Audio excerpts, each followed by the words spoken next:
This is the beginning of part 2 of our module on retail industry analysis, which examines the approach of the principal credit rating agencies to assessing the credit risk of global retailers, reviews the principal publications by S&P and Moody's on the subject, illustrates the more critical calculations they require, and applies their guidelines to the assessment of Walmart and Macy's. We remind you that Part 2 contains 3 chapters. Chapter 3, which describes S&P's approach to retail ratings, compares it to Moody's, and comments on the pros and cons of each. Chapter 4, which applies the Moody's scoring approach to Walmart and Macy's to derive their estimated credit rating. And finally, Chapter 5, which contains 4 quiz questions to test your understanding of the materials.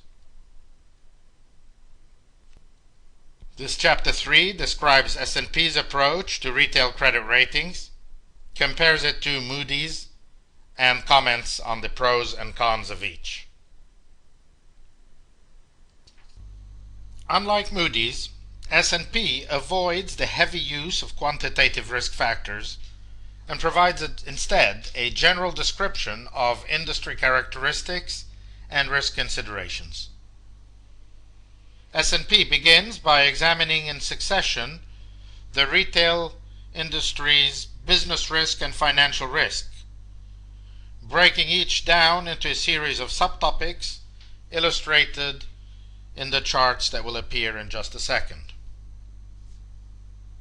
S&P states that it weights business risk slightly more than financial risk when differentiating among investment-grade ratings, while the opposite is true for speculative grade issuers.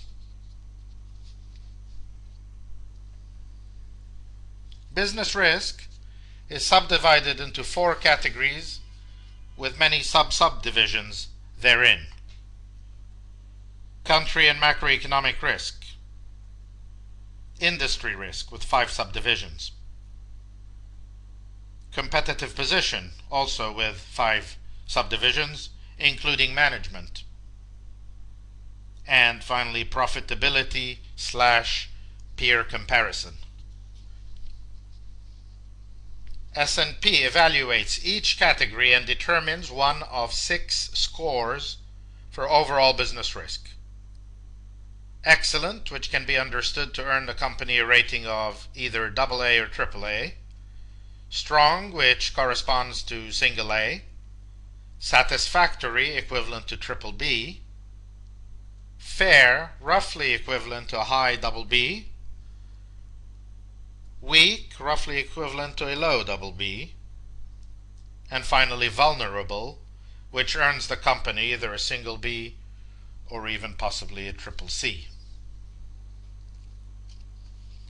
Country risk, according to S&P, plays a critical role in determining all ratings on companies in a given national domicile.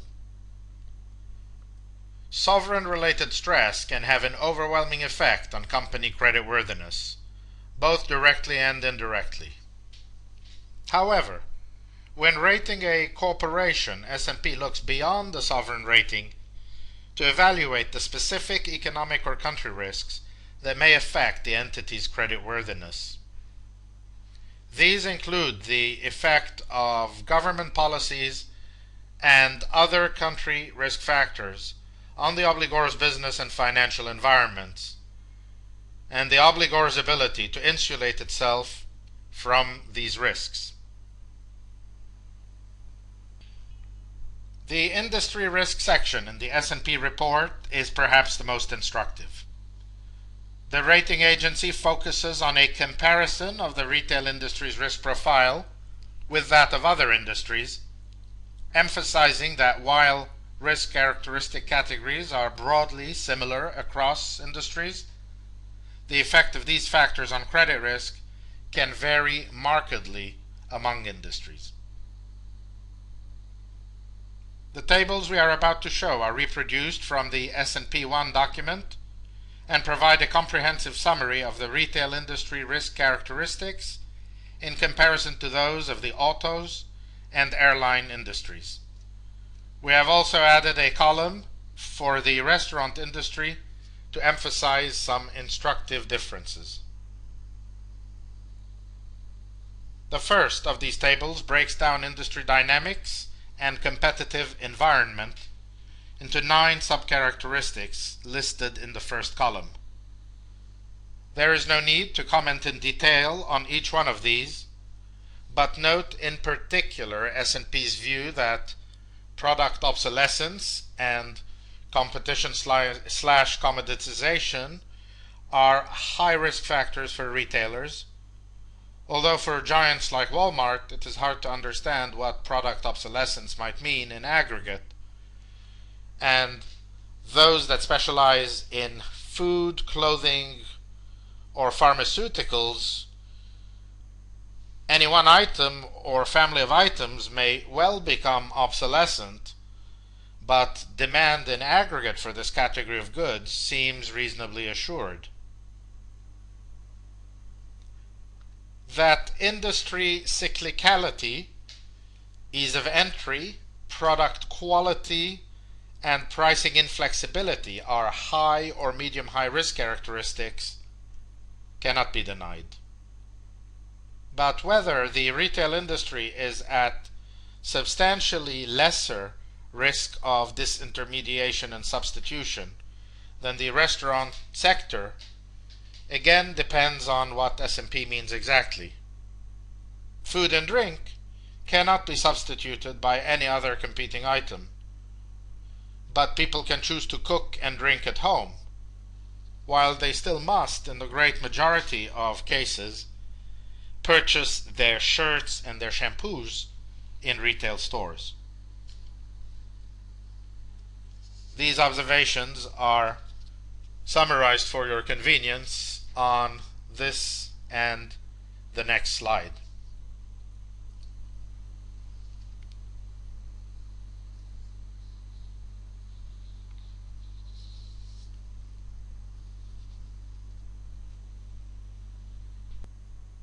This next table breaks down growth and profitability into 3 subcharacteristics listed in the first column.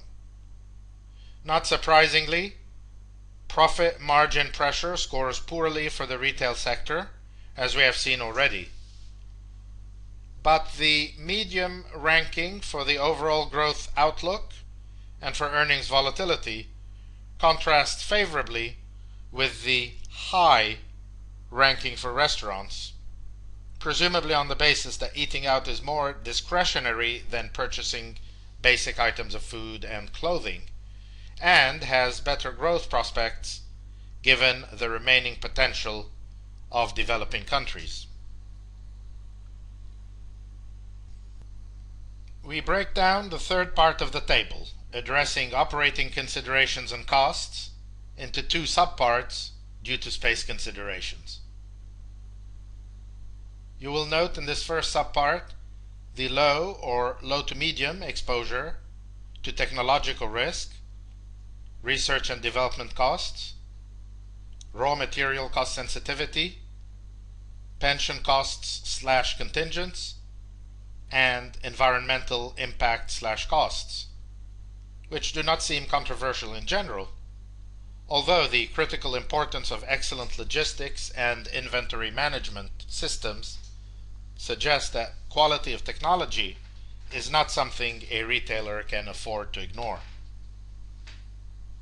Also, the rising cost of raw materials, as we saw with Moody's, is increasingly expected to become an issue as customers become more unwilling to absorb those increases and better able to compare prices.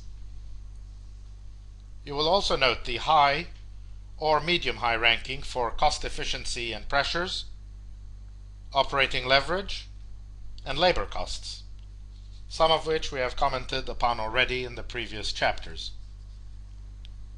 Regarding the risks of labor inflexibility and unrest, and of pension costs and contingents, you will observe a stark contrast between the retail industry and, for that matter, the restaurant industry on the one hand, and the auto and airline industries on the other, reflecting the far greater unionization level in these latter industries, as well presumably as the greater bargaining power of their labor forces, resulting from their greater and more specialized skill level than that of retail and restaurant workers.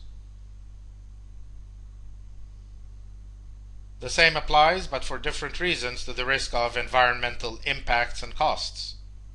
Generally low for retail, and again for restaurants, but much higher for airlines and autos. The second subpart of the section on operating considerations and costs is interesting in a number of ways. The risk of marketing costs, ranked in the medium category by S&P, falls somewhere between its corresponding ranking for autos and for airlines. We do not doubt that car sales need more marketing than shirts, but it is not obvious to us that Oreo's cookies are marketed with any lesser zeal than round-trip tickets to Rome. The low ranking for risk management, lower than for any of the three other industries appearing in this table, seems justified given some of our earlier comments about retailers' reasonable ability to pass on increased costs. But we note that for the truly international players like Carrefour and Marks & Spencer, unhedged currency exposures can sometimes swing results up and down quite sizably. We are slightly puzzled by the greater perceived exposure of retailers to quote-unquote event risk sensitivity than restaurants, given the substantial similarities in their businesses, but the term event risk is so broad and vague that any number of explanations are possible. As with the other three industries, customer concentration risk is clearly a non-issue here, but we are surprised to see supplier concentration risk for retailers to be a lesser risk than for restaurants, the explanation possibly being that retailers use many more suppliers than restaurants, so are less dependent on any single supplier. Asset quality and upkeep, in reference to the need to offer a pleasant shopping experience to the customer and keep up with important technologies in the main shopping area, and the sensitivity of the industry to fads and changing tastes and preferences have all been discussed previously. All these observations, as before, are summarized for your convenience in the next 4 slides.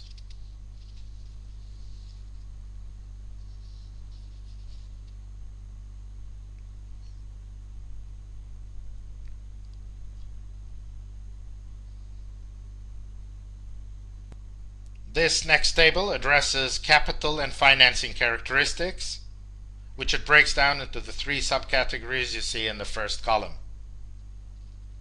The medium to high category for capital intensity and borrowing requirement is not surprising, and their equivalence, in our opinion, is more logical than the substantial chasm for restaurants, which are judged by S&P, as you can see, to be highly capital intensive, yet to have low to medium borrowing requirements. Indeed, to us it is difficult to reconcile, when comparing the retail and restaurant sectors, S&P's judgment that the former is the less capital intensive, yet has the lower borrowing requirement. We note that for the other 2 industries, autos and airlines, the rankings for capital intensity and borrowing requirement are identical, as they are for retail as well. That they can diverge so much in the case of the restaurant industry is the puzzling entry to us. Finally, the medium level sensitivity to interest rates seems reasonable precisely on account of retailers' high borrowing requirements.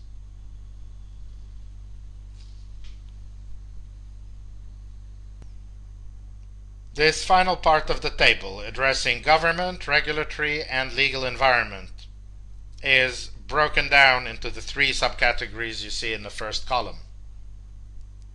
Low regulatory risk presumably means both that the industry is lightly regulated and that compliance with relevant regulation is easy. The medium ranking for litigation risk, the same as for restaurants, is more surprising since retailers do not face the same level of food hazards as restaurants, in our opinion, nor the more esoteric risks like the famous lawsuit against McDonald's for serving coffee that burned the customer severely.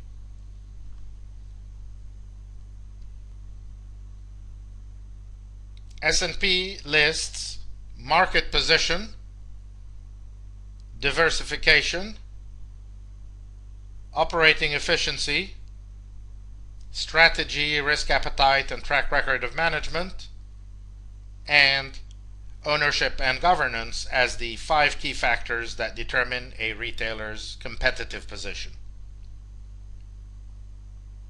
More specifically, S&P lists the following factors as the primary drivers of business success in the retail industry, many of which we have seen already, before proceeding to add a little commentary on each. Market position, actual and target client demographics, brand and customer value proposition, store locations, appeal, layout, and merchandising, competition, operating strategy, capability, performance, and efficiency,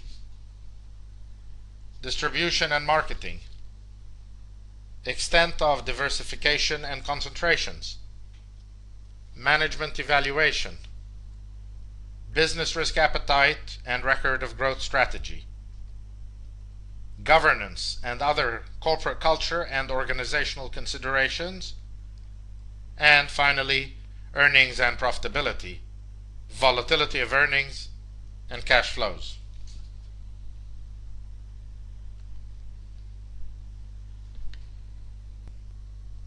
The principal comments S&P makes here are summarized next. Size alone does not ensure profitability and growth, but in retailing, a high market share allows companies to spread out costs and enjoy more economies of scale than their competitors. To achieve greater size, companies usually need to operate across multiple geographies. Smaller and medium-sized operators will usually be precluded from reaching the highest ratings levels, even in the presence of strong profitability and solid financials, because of lack of product, segment, and geographic diversification.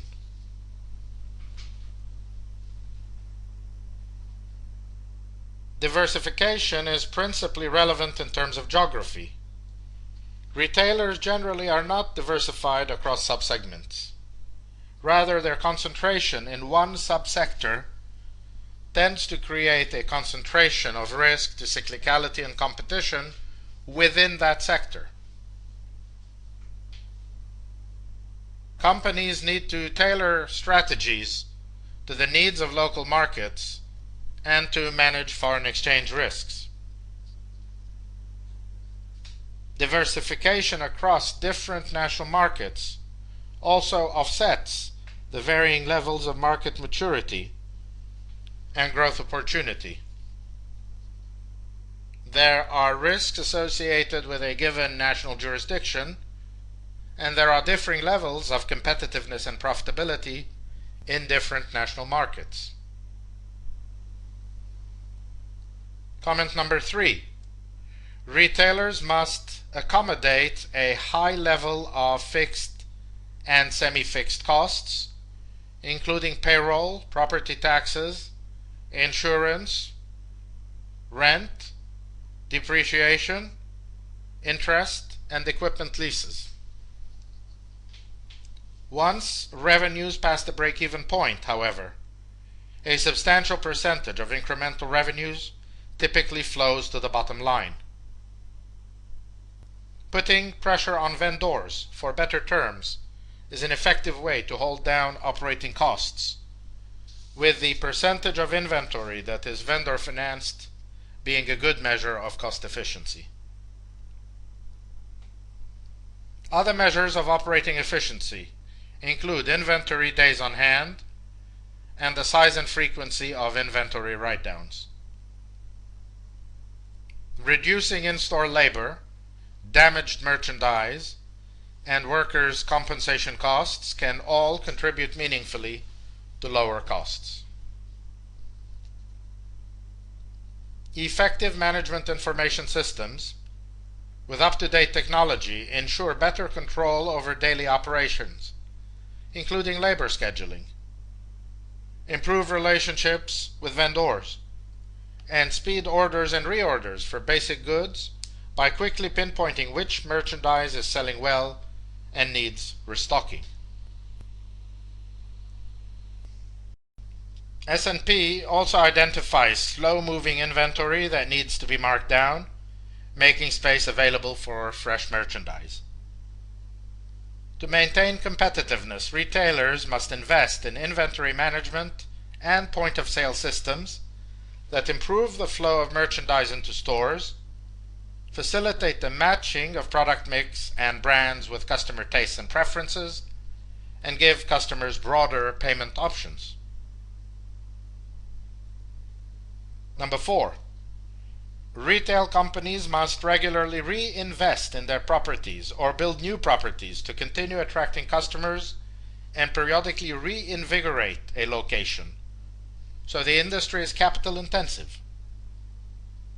Capital intensity is a limiting ratings factor for retailers, since management must plan capacity additions well in advance of its availability. A company's renovation and development experience is a key competitive competency and advantage. 5. Products that appeal to consumers' taste drive high store traffic, along with effective promotions, display, and publicity. Introduction of new items, new categories, and new price points can reinvigorate sales and image.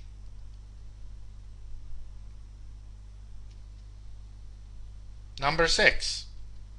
As usual, S&P places substantial emphasis on the competence of management, somewhat in contrast to Moody's, which, as we saw, does not include management among its quantitative factors at all. S&P evaluates management by means of the following considerations: marketing and brand management, maximization of property cash flow, operating efficiency and cost control, customer service quality, labor relations and employee training, asset, property, and project management, value creation and appealing prices, quality, and shopping experiences, experience in successfully identifying, executing, and integrating acquisitions, local government, zoning board, and regulatory relations management, and finally, capital access necessary to create and maintain property portfolios and successfully manage leverage levels.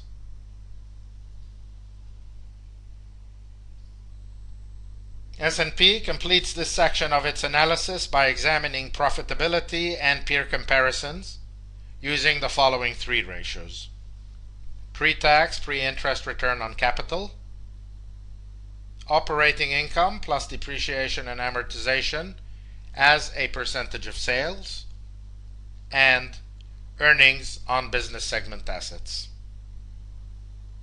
These various profitability measures are adjusted in a manner similar to Moody's, but not identical to it, for off-balance sheet leases and pension and other post-retirement liabilities, among others.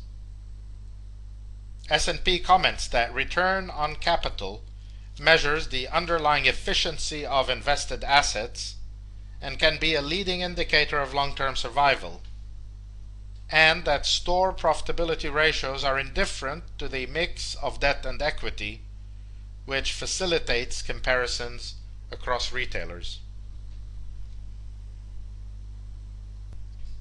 The second major part of S&P's analysis focuses on financial risk, broken down into accounting characteristics, financial governance and policies and risk tolerance, cash flow adequacy, capital structure and leverage, and liquidity and short-term factors.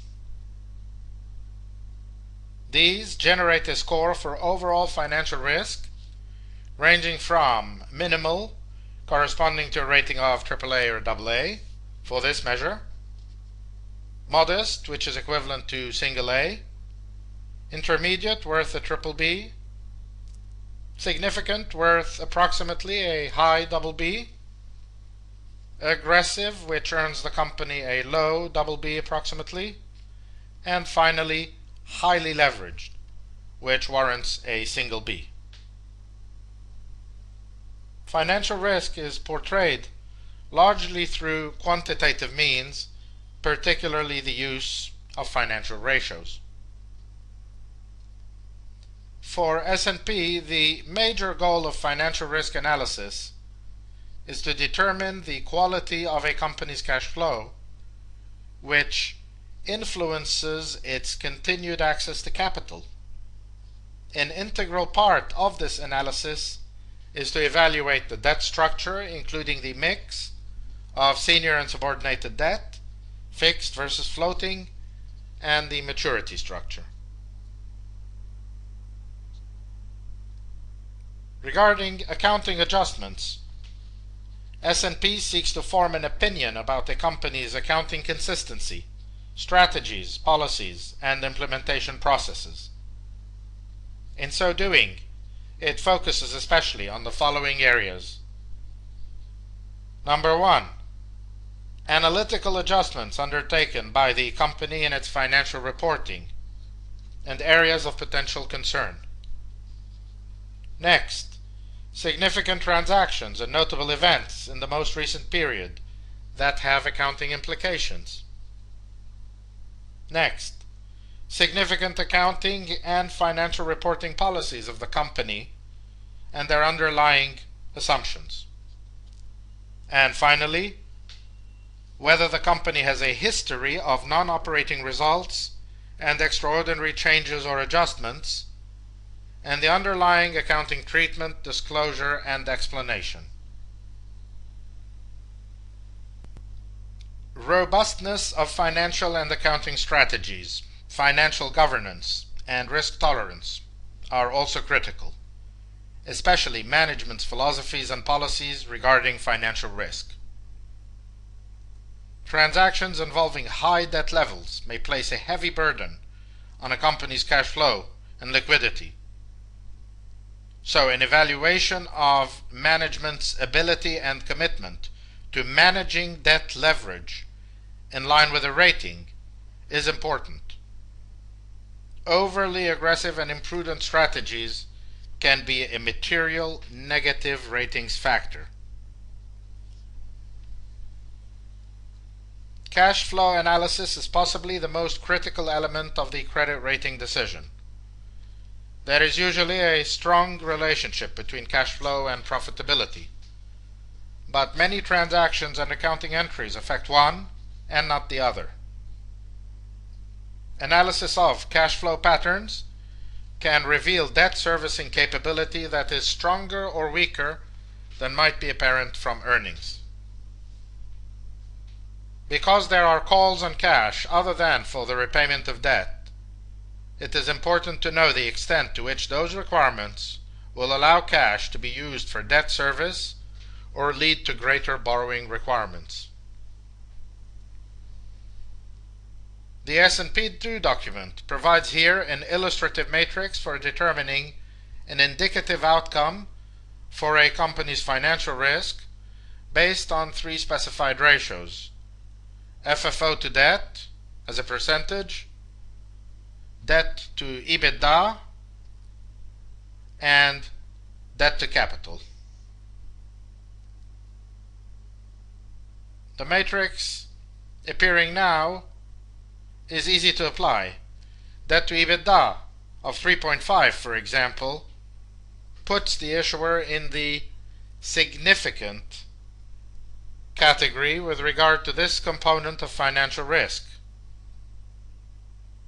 As expected, S&P stresses that the entries in the matrix are not meant to be precise indications or guarantees of future rating opinions, and that positive and negative nuances in the analysis of a particular issuer may lead to an outcome one notch higher or lower.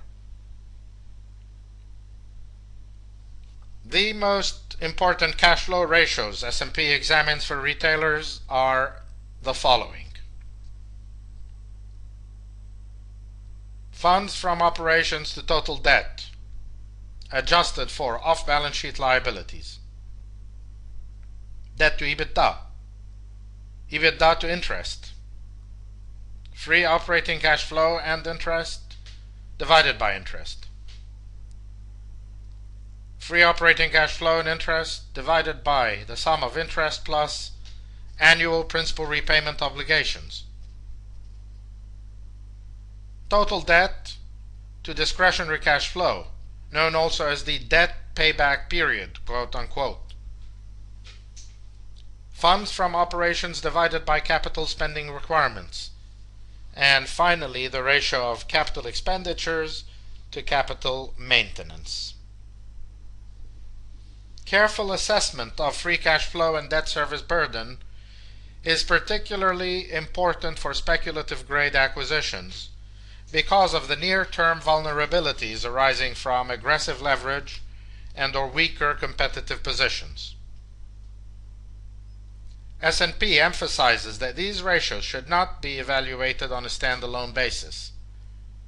Retailers with mature portfolios and static or falling profit margins may generate healthy levels of net cash given the scarcity of growth opportunities, but the sustainability of this cash flow may be suspect given the decline in margins.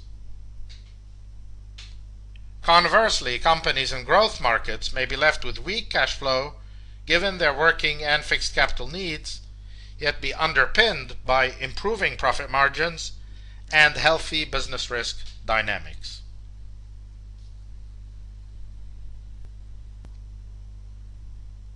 Indicators of leverage include total debt plus the present value of operating leases divided by EBITDAR. Total debt to total debt plus equity. Total debt plus off-balance sheet liabilities to total debt plus off-balance sheet liabilities plus equity. Finally, total debt to total debt plus the market value of equity. For S&P, a company's assets and related cash flow mix are critical determinants of the appropriate leverage for a given rating level. With assets and brands that produce strong cash flow and have clear marketability, justifying a higher level of debt than assets with weaker cash generation and market value characteristics. The final component of S&P's financial risk analysis addresses liquidity and other short-term factors. S&P tries to determine the likelihood that a company might run out of cash and be unable to service its debt. The agency focuses on assessing the company's ability to meet its financial obligations on an ongoing basis, given the challenges the company faces in its industry, its competitive position, its earnings and cash flow generating ability, and its debt service requirements. Speculative grade issuers are more susceptible to liquidity crises, therefore necessitating even tighter scrutiny regarding upcoming interest and principal payments, financial covenants, and availabilities under revolving credit facilities. Liquidity analysis begins by looking at how the amount of cash on the balance sheet relative to the company's needs looks. This includes cash in the bank, cash equivalents, and short and long-term marketable securities. The company's maturity schedule for debt and preferred shares and other long-term obligations are examined next to determine refinancing risk, along with lease obligations, letters of credit, required pension contributions, and post-retirement payments, tax payments, even for highly creditworthy companies. Some retail subsectors are more working capital intensive than others, and therefore require more external capital. Inventory is the major consideration in a retailer's working capital cycle and short-term financing needs. For example, department stores, general merchandisers, and consumer electronics are very working capital intensive, with the most important seasonal peak representing the inventory build-up for the year-end holiday season in many countries.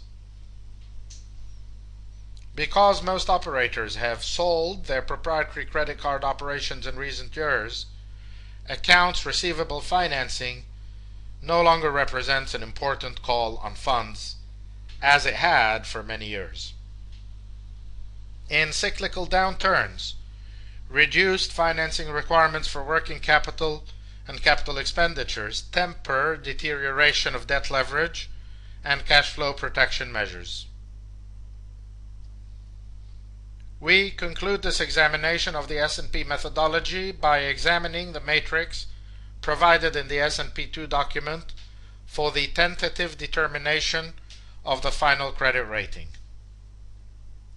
Here, S&P combines the company's individual business and financial risk assessments into an overall credit rating, approximately via a sort of averaging process, in which a strong assessment for business risk, for example, coupled with a significant financial risk rating, produce a BBB overall rating, and so on.